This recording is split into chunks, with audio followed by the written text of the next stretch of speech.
اب رزق کی تنگی کا شکار ہیں یا قرض میں پھنسے ہوئے ہیں، تو کیا کریں؟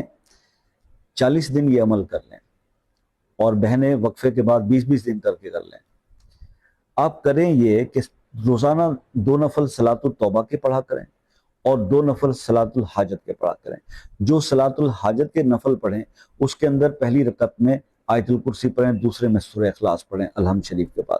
اس کے بعد آپ 11 تسبیحاں جو ہے وہ یا یہ پڑھا کریں، یا حلیمو، یا علیمو، یا علیو، یا عظیمو، ٹھیک ہے؟ یہ آپ کتنی تسبیحاں پڑھیں گے؟ 11 تسبیحاں، والآخر 11 بار درود شریف۔ 40 دن یہ کام کر لیں، اور ان نوافل کے اور اس عمل کے پڑھنے کا وقت بھی آپ خود طے کر لیں کیا کرنا ہے، اور اسی وقت کو پھر قائم رکھیے گا۔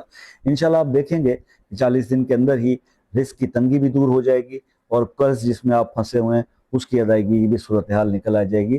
اس کی ادائیگی مکمل نہیں ہوئی تو انشاءاللہ وہ